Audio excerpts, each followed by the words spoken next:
Hello તો હલાવ તો ready બરોબર જવાની જરૂર જ નહીં પડે.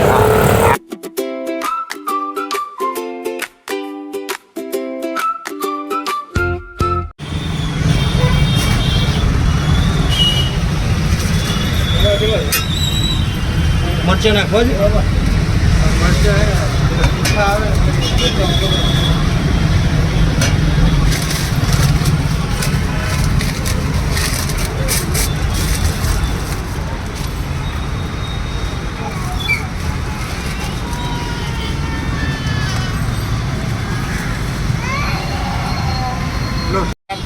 બાપુનગર એપ્રોચ બીઆરટીએસની સામે આવ્યા છીએ અને મને તો ખબર જ છે કે એમનો ટેસ્ટ કેવો છે, પણ આપણે ભાઈથી જાણીએ કે એમની કઢી અને ખમણનો ટેસ્ટ કેવો છે.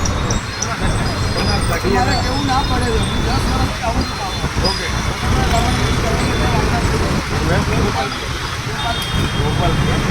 ગોપાલભાઈ એકદમ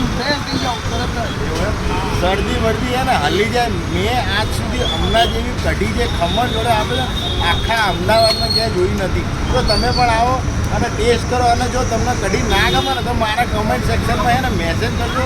હું તમને તમારા પેટીએમના પૈસા હું પાછા આપી દઈશ. લોકોની કઢી પીવા જ આવે છે. એમની કઢી તમે ખરેખર ચેક કરો. હમણાં જેવી કઢી મેં અમદાવાદમાં જોઈ નથી. બીજા દાળના ખમણમાં તમને પૂછો વડે મોઢામાં પડે તો ગોપાલભાઈના ખમણની કઢી ગોપાલભાઈ જલારામ ખમણ બે ગોપાલભાઈ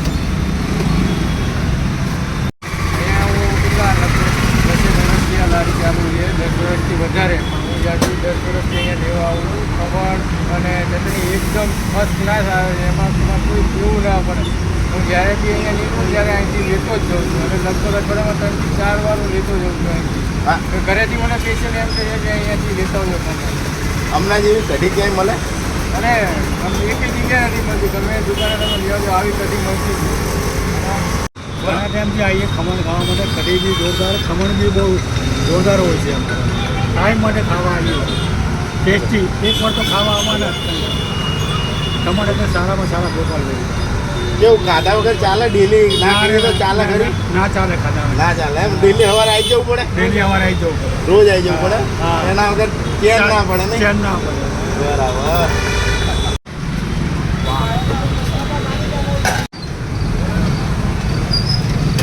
અરે 2 મિનિટ.